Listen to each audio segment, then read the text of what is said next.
Isang mapagpalang umaga po sa ating lahat. So, yes po. So, ngayon po itutuloy po natin yung series natin. Ito po ay continuation ng topic natin about loving the body of Christ, the church.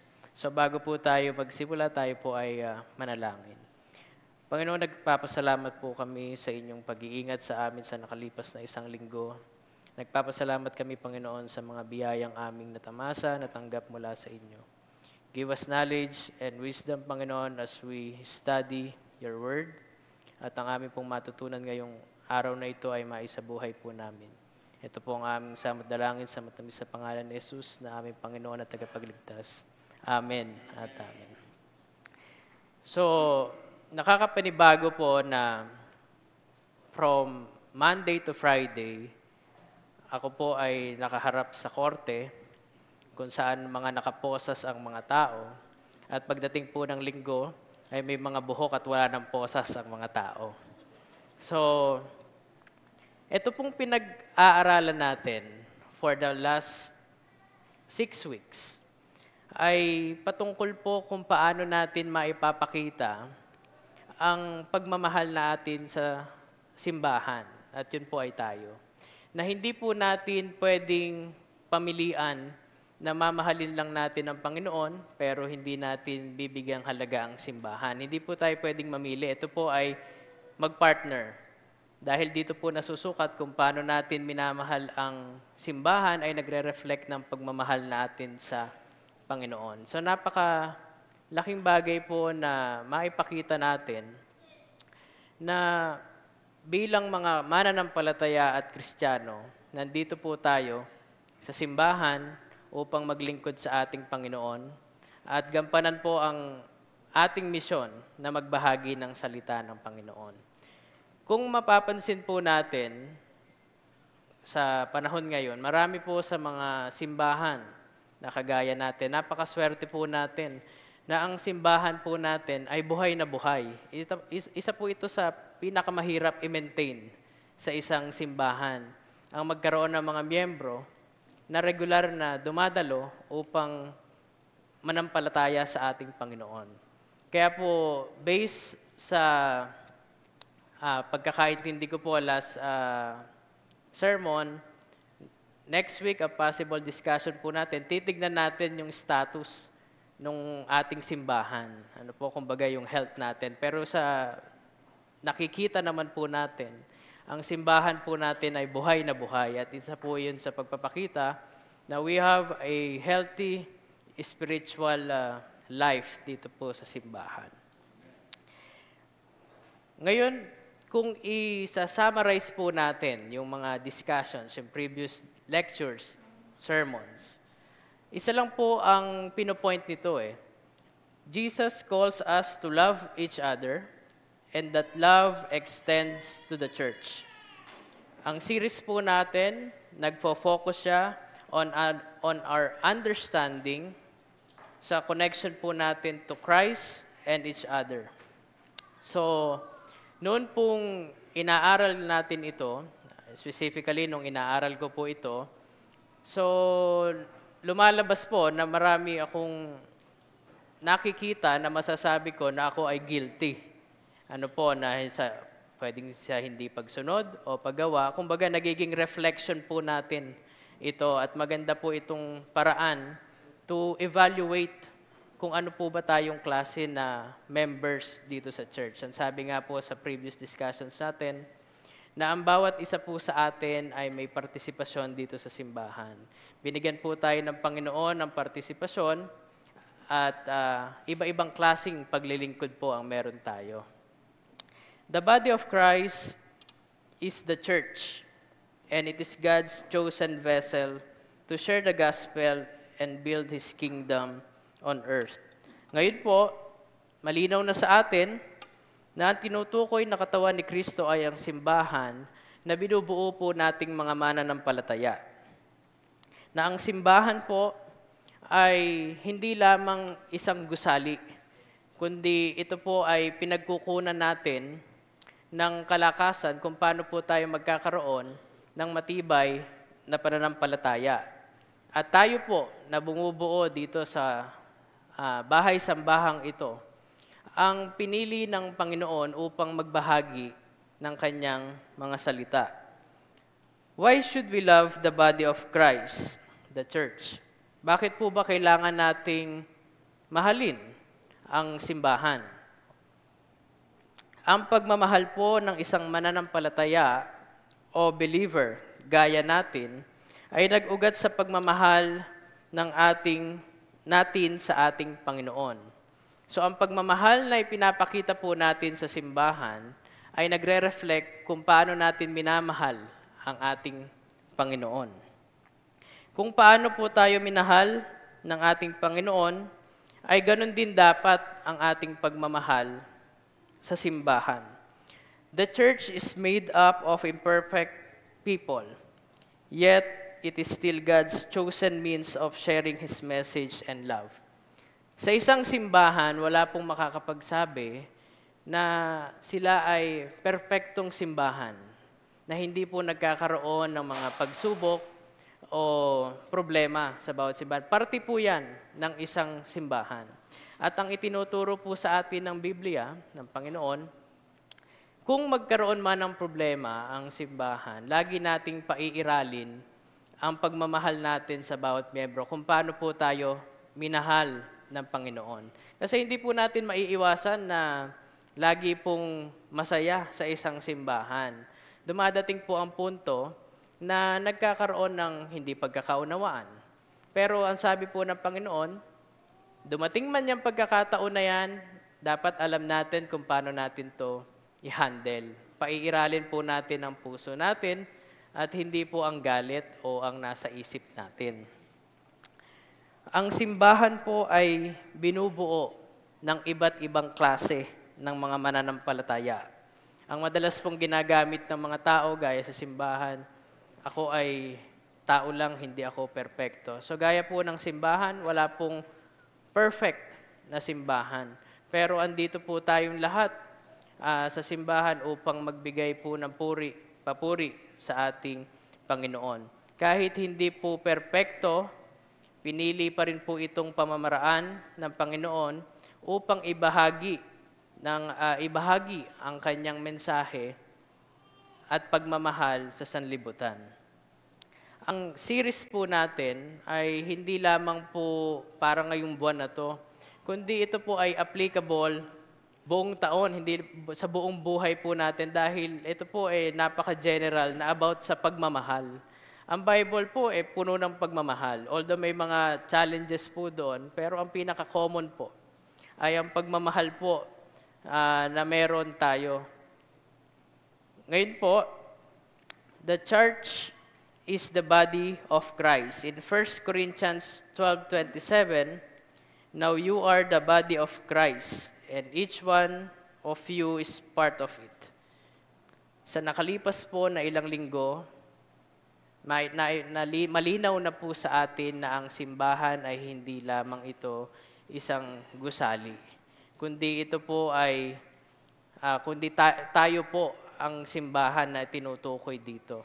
So dito po natin nade-develop anong klaseng pananampalataya ang meron tayo. Ito po ang nagpapatatag sa atin. Ang simbahan po na binubuo natin ay nandyan lamang sa atin sa lahat ng panahon.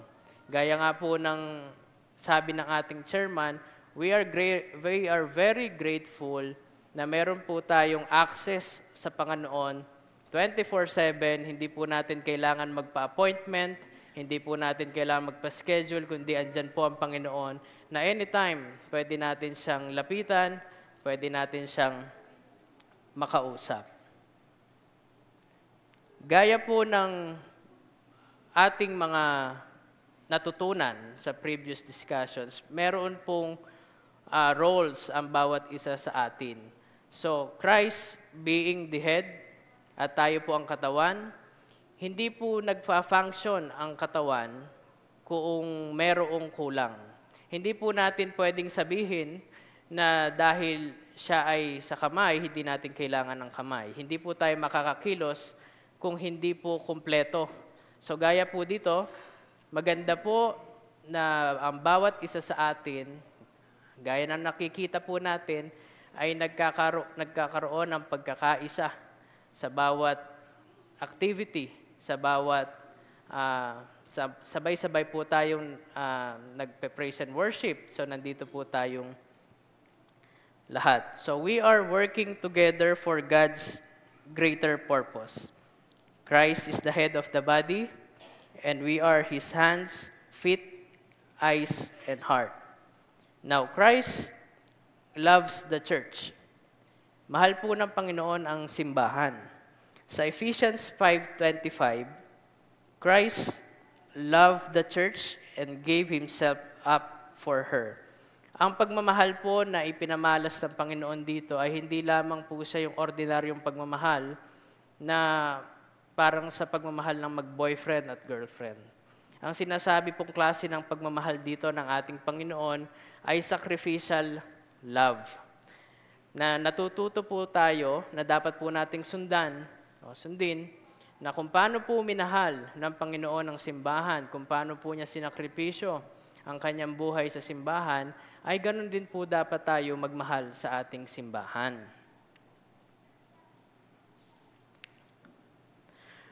Ang pagmamahal po na ipinamalas ng ating Panginoon ay hindi matatawaran. Ito po ay walang kondisyon, bagkus ibinigay po ng Panginoon ang kanyang buhay sa simbahan at ipinakita po nito kung gaano kahalaga at kaimportante ang simbahan sa Panginoon. And loving the church means reflecting Christ's love for it. So, ngayon po ang pag-aaralan natin ay reasons to love the body of Christ. Natutunan na po kasi natin kung paano mahalin ng Panginoon, ano po ang ating partisipasyon sa simbahan, sa pagpapakalat ng Ebanghelyo. Ngayon po, ano ba ang dahilan, bakit natin kailangan mahalin ang simbahan? So meron po tayong mga ilang dahilan na pag-aaralan. At ang una po dito ay the church is God's plan for the world.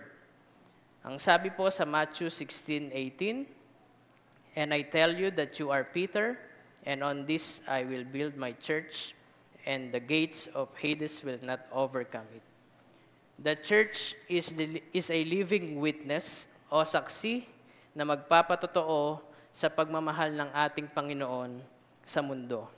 Ang pagmamahal po natin sa simbahan, the church, is an acknowledgement of its vital role in God's redemptive plan. Ang simbahan po for the last 2,000 years ay andyan na po iyan. Yan po ay saksing magpapatotoo na marami ng kaharian, gobyerno, pamahalaan ang bumagsak, pero nananatili po ang simbahan na nakatatag. Kung mapapansin po natin, sa nakalipas na ilang libong taon, andyan pa din ang simbahan. Dahil ang simbahan po ay binubuo ng mga mananampalataya na gaya natin na nagbabahagi ng salita ng Panginoon. Ang pangalawang dahilan po ay it is a place of fellowship and community. Diyan pa lang po sa name ng ating church, Good Neighbor Christian Fellowship. So, sa church po, doon natin na-develop kung paano po ba makihalubilo sa kapwa natin. Ang sabi po sa Hebreo 10:24-25, sikapin din nating gisingin ang damdamin ng bawat isa sa pagmamahal sa kapwa at sa paggawa ng mabuti. Huwag nating kaliligtaan ang pagdalo sa ating mga pagtitipon gaya ng ginagawa ng ilan. The body of Christ offers a supportive community where believers can grow together in faith. Kaya po napakapalad natin na meron po tayong simbahan at mga kapatiran na maaasahan natin sa oras ng pangangailangan. Pag po tayo ay namatayan, pag po tayo ay may problema, kung meron pong bibinyagan, kung meron pong ikakasal, lagi po tayong may simbahan na mapupuntahan. Ito po ay isang malaking biyaya na dahil hindi po lahat ng tao ay may gantong klase na malalapitan o matatakbuhan. Kumbaga may simbahan po na nakaantabay, nakagabay sa bawat miyembro ng ating sambahan. Tayo po dito sa Good Neighbor Fellowship, Christian Fellowship ay literal na isang pamilya. Kung saan tayo pong mga mananampalataya ay sabay-sabay na nag-grow together in faith. Sabay-sabay po natin nakikita na kung paano po natin dinedevelop ang pagkakaroon ng isang malakas na pananampalataya. Dahil sa dami po ng pagsubok sa buhay at parte po ito ng buhay, napakaganda po na makadevelop tayo ng isang matibay na pananampalataya at pagtitiwala sa ating Panginoon. Para sa kahit anong pagsubok na dumating sa ating buhay, mananatili po tayong matatag at punong-puno ng pagpapasalamat sa ating Panginoon. Naisip po ba natin kung wala ang good neighbor? Kamusta po kaya ang magiging buhay spiritual natin bilang mga Kristiyano? Ilan po yan sa mga katanungan na meron tayong sagot na tayo ay nagpapasalamat na meron tayong simbahan na maaasahan. At tayo rin po ay nagpapasalamat sa ating chairman dahil sa kanyang pagiging pastol sa atin na naglilid sa atin. Ito po ay napakahirap na tungkulin sa isang simbahan. Madali pong magtayo ng simbahan. Pero ang mag-maintain at magpatakbo po nito ay napakahirap po talagang. Ito po ay kailangan po ng dedication, time, at talagang matibay ng pananampalataya sa ating Panginoon. And we are very grateful na ginamit po ng ating Panginoon, ang ating chairman, sa pag-manage ng ating simbahan. At the same time po, sino po ba ang tinatanong natin pag tayo ay may problema? Kanino po ba tayo nang hihingi ng advice? Sino po ba ang nagsasabi sa atin kung paano po natin i-handle ang situation? Kundi ang ating chairman. Ang pagiging mananampalataya po ay isang mabigat na tungkulin. Kaya po kung wala pang magpapastol, ay napakahirap po nito na sundan. Ang pagmamahal po sa simbahan ay nangangahulugan na tayo ay parte nito. Parte ng isang pamilya na nagmamahal at sumusuporta sa bawat isa. So ulitin ko po, tayo po ay isang pamilya. Hindi po maiiwasan kung nagkakaroon ng hindi pagkakaunawaan, pero dahil po sabay-sabay natin dinedevelop o pinapalakas ang ating pananampalataya, ito po ay mga pagsubok na kayang-kayang lagpasan ng bawat isa. Ang ikatlo pong dahilan ay the church is a source of spiritual growth. Ephesians 4:11-12, at binigyan niya ang ilan ng kaloob upang maging mga apostol, ang iba na may mga propeta, ang iba'y mga ebanghelista, at ang iba'y mga pastor at mga guro. Ginawa niya ito upang ihanda sa paglilingkod ang lahat ng mga hinirang upang maging matatag ang katawan ni Kristo. So the body of Christ, ito pong simbahan is where we receive teaching, guidance, and correction. So sa paanong pamamaraan po nakakatulong ang simbahan sa ating spiritual growth? Kung makikita po natin sa mga activities natin sa simbahan, meron po tayong mga Bible studies, meron po tayong mga outreach. Napakadami po natin ngayon ways kung paano po magkakaroon ng fellowship. Through online, wala na pong rason para hindi tayo maka-attend. So, yung mga bagay po na yan, ang natatanggap natin mula sa simbahan upang from time to time na monitor and nag-guide po ang ating spiritual life para po lalong lumalim at lumakas ang ating pananampalataya. So loving the church involves valuing the spiritual nourishment we receive. So hindi lamang po itong isang pagkakataon kung tayo po ay nagsimba. kailangan po pinapakain natin ang ating spiritual life. Ano po ang ipinapakain natin dito? Yung mga natututunan po natin sa sermon. Yung mga natututunan po natin sa mga nagbabahagi ng salita ng Panginoon. Yan po ay atin dapat isinasabuhay.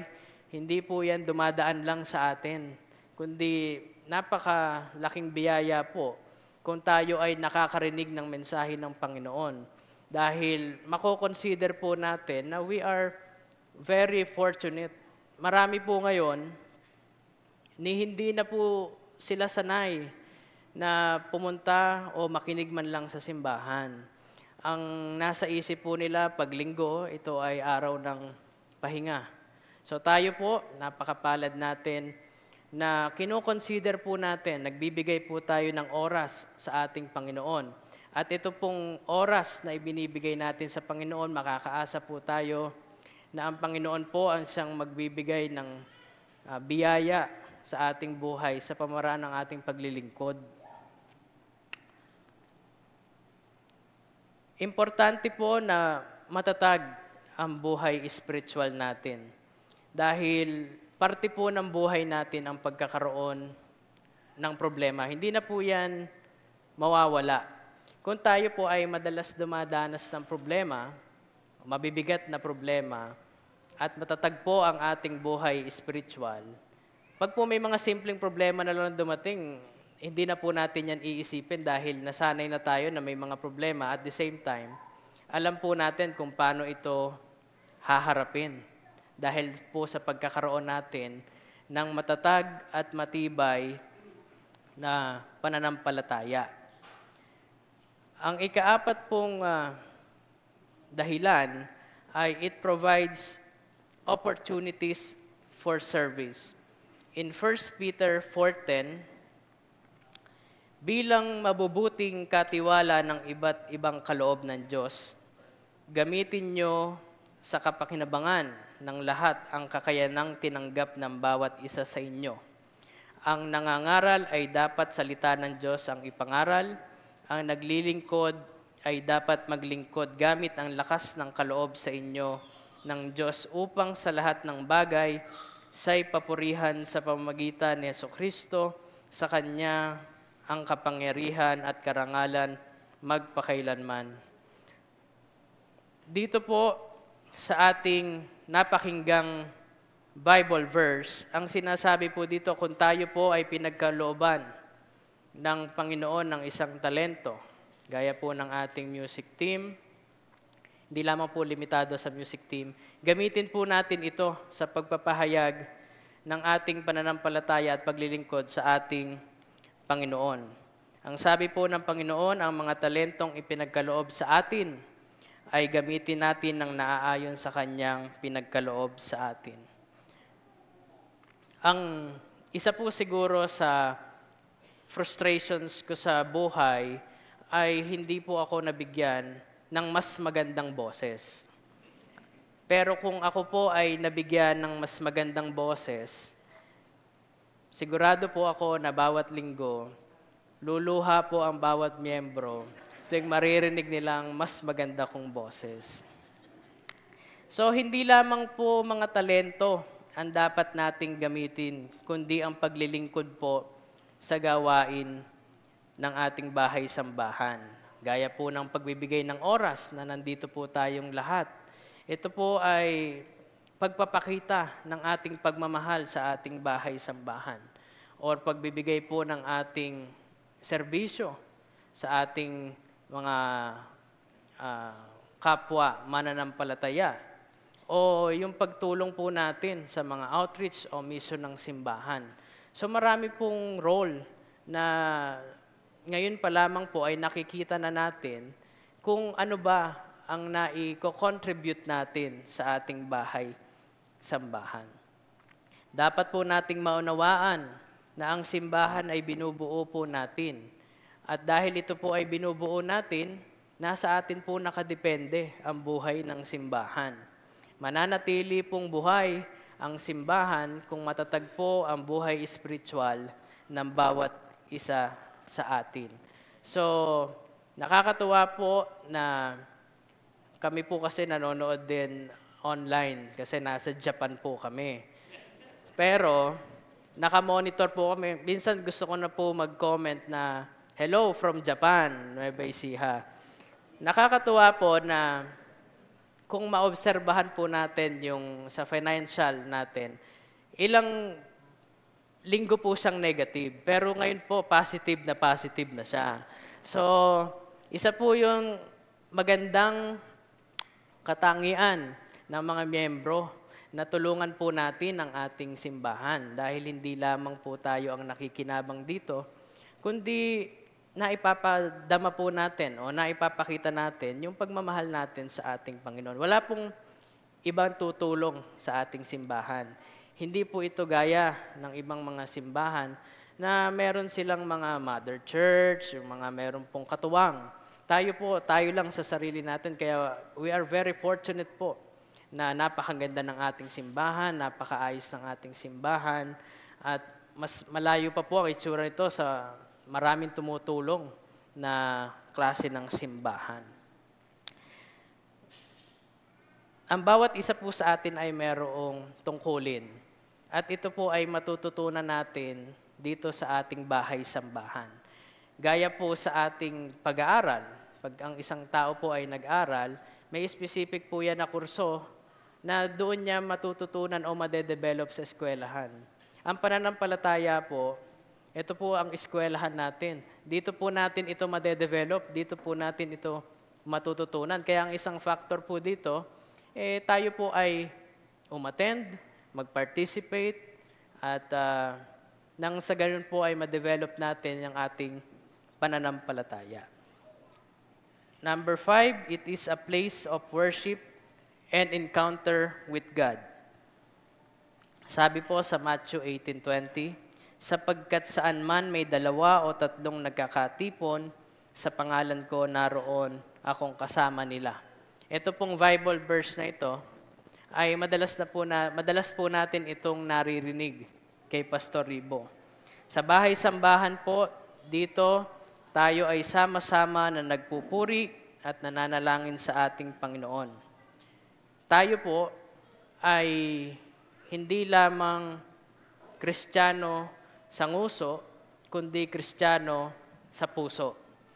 At tayo po ay hindi lang Sunday Christians, tayo po ay 24/7 Christian sa lahat po ng oras, hindi lamang po tuwing linggo. Noon pong hindi pa po tayo na-i-invite na magsalita dito, na-share ko po sa ating chairman, in a joking way po, na buong linggo, kahit po ito sa pamilya ko, yan po ang joke namin, buong linggo akong nagsisinungaling, o hindi naman po siguro pagsisinungaling, at pagdating po ng linggo ay puro katotohanan lang ang sinasabi ko. So, mahirap po siyang i-balance, pero as much as possible po, masasabi ko po na hindi po masyadong matindi ang pagsisinungaling ko buong linggo. So, the body of Christ comes together to lift up God's name and experience His presence. So loving means appreciating the beauty of shared worship and encountering God with fellow believers. Gaya po ng pagsasama-sama natin, bawat isa po sa atin, nararamdaman po natin ang presensya ng Panginoon, lalo na po sa ganitong klase po ng outcome na ang simbahan po natin ay puno. Hindi po yun tayo po ay aalog-alog dito. Isa lang po itong reflection kung gaano po kaganda ang pagpapatakbo sa ating bahay-sambahan. Pero despite po na hindi man puno ang isang simbahan, as long as may mga believers po doon, mananampalataya, na talaga pong nagpupuri sa Panginoon, makakaasa po sila na ang presensya ng Panginoon ay kasama nila. Now, ang madalas ko pong marinig sa aking magulang, sa aking nanay, lagi po iyan, na pagdating po natin sa langit, wala na po tayong gagawin kundi magbigay ng papuri, umawit. Pero ang lagi ko pong sinasabi sa aking nanay, dito po muna tayo sa lupa, magbigay ng papuri at umawit. Di ba po, na makakapaghintay po doon. At alam naman po natin na doon tayo pupunta. So, i-enjoy po muna natin ang pagbibigay ng papuri at pagsamba dito sa lupa. Apo. Reason number 6, the church is a beacon of hope. 1 Timothy 3:15, upang kung hindi man ako makarating agad, ay malaman mo kung ano ang dapat na maging ugali ng mga tao sa sambahayan ng Diyos na buhay, sa iglesia na haligi at saligan ng katotohanan. Ang simbahan po, the church, is the pillar and foundation of truth, ng katotohanan, sa mundong puno po ng problema, sa mundo na magulo. At andito po, tinawag po ang simbahan upang maging liwanag at pinagkukunan ng katotohanan. Sa mundo po natin ngayon, kung mapapansin natin, kung ano-ano na po ang nangyayaring mga kaguluhan, kung ano-ano na po ang mga impormasyon na lumalabas na mahirap natin ma-verify, lagi po nating tatandaan na nandito ang simbahan upang magbigay ng katotohanan sa ating mga buhay. Ang simbahan po ang siyang nagbibigay ng pag-asa, nagbibigay ng katotohanan, at ang pinaka-importante po ay nagbibigay ng direksyon sa ating buhay. Ang simbahan po ang nagbibigay ng pag-asa. Hindi po tayo lilinlangin ng simbahan. Ano po ang sabi? Habang may buhay, may pag-ibig. Now, hindi ko na po uulitin yon dahil alam kong napanood nyo na yon. Yan po siguro ang version natin. The church is a place of accountability. Proverbs 27:17, bakal ang nagpapatalim sa kapwa bakal, at isip ang nagpapatalas sa kapwa isipan. In the church, believers are held accountable in their walk with God. Ano po ang ibig sabihin nito? Ang ibig sabihin po nito ay ang pagmamahal natin sa simbahan ay nangangahulugan lamang ng pagtanggap natin na kung minsan tayo ay naiko-correct, pero yan po ay gabay sa atin. Hindi po yan ginagawa upang tayo ay hiyain kung tayo po ay pinagsasabihan. Ito po ay para ma-develop po natin, maisaayos po natin kung meron po tayo medyo hindi nagawang tama. Kaya po wag natin mamasamain kung tayo po ay pinapaalalahanan. Ito po ay pagpapakita ng malasakit sa atin. At doon po sa previous discussions natin, sa previous sermons, ang sabi po na natutunan natin na wag po nating makaugalian na magsasabi ako ng katotohanan, bahala na kung sino tamaan, kung sino magalit, basta ako magsasabi ako. Ang sabi po natin na dapat alam na po natin, yan po sinasabi in a loving way. Di ba po? Na titingnan din naman natin kung paano po natin sasabihin yung nasa isip natin sa kapwa natin. So, marami pong experiences for the last 3 years ako personally sa mga ganyang klase ng tao na ang sasabihin nila, ilalaban ko to hanggang sa dulo, hanggang magkaubusan kaming lahat. Sa akin po, win-win yun. Babayaran niya ako hanggang dulo.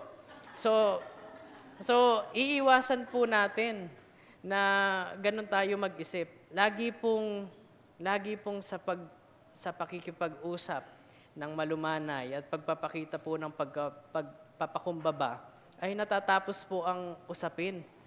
Pag po yan ay pinangunahan nyo ng galit na gano'n, na hanggang dulo kami maghabulan, hindi po matatapos ang problema. Marami pong naaayos ang problema sa ganung pamamaraan na magpapakumbaba ang bawat isa. Magmi-meet po sila halfway. Hindi po, yun po ang win-win solution para sa kanila, hindi po yung uubusin ko ang lahat namin. Kasi pride na lang po yun eh. Pride na lang po yun. So loving the church means accepting correction and growing through relationship that challenge us in love. Ito po ang ilan sa mga rason o dahilan kung bakit natin dapat mahalin ang simbahan. Ngayon, ano po ba ang role ng simbahan sa ating buhay? Ito po ang pinanggagalingan ng ating spiritual coverings, teaching, at kung paano po tayo makisama, hindi lamang po sa kapwa mananampalataya, kundi sa lahat ng tao. Sa pamamagitan po ng simbahan, tayo po ay pinapaalalahanan ng ating pagkakakilanlan kay Kristo at ang ating misyon dito sa mundo. Ang pagmamahal po natin sa simbahan ang siyang magpapatatag ng ating relasyon sa ating Panginoon as the body reflects His love. So, how can we show our love for the body of Christ? Ito po, ilan sa mga pwedeng gawin para maipadama po natin ang pagmamahal natin sa ating simbahan. Be active in worship. Tayo po, kaya natin ay umaattend kada linggo. So,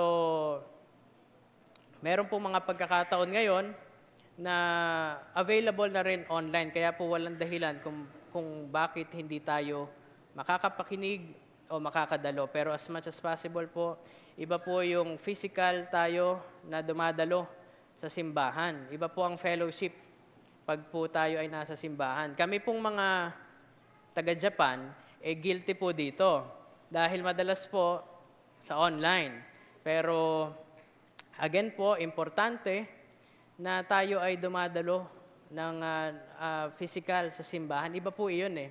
Sa online po, pag tayo ay nanonood, sigurado po doon. Baka nakahiga at kumakain pa po tayo. O kaya tayo po ay nakapambahay. Wala po siguro magsasabi dito na sila po ay dumadalo ng online na naka-complete, nakaayos po, naka-Sunday dress po sila. So, second po, serve and volunteer. Gamitin po natin yung mga talento natin sa paglilingkod sa ating Panginoon. Sa mga pag-participate po natin sa mga outreach, gaya po nung sa Aros Caldo natin. So, bihira po sa mga simbahan na nagkakaroon ng outreach. Isa po itong paraan na nagpapakita po ng ating malasakit sa mga tao na nakapaligid sa atin at hindi lamang po sa ating mga kapatiran dito sa simbahan. Now, encourage fellow believers. So, kung tayo po ay nagpa-participate sa ating mga outreach, sa ating mga kaibigan, ang susunod po dito ay we should learn how to encourage. Minsan po talagang mahirap mag-encourage.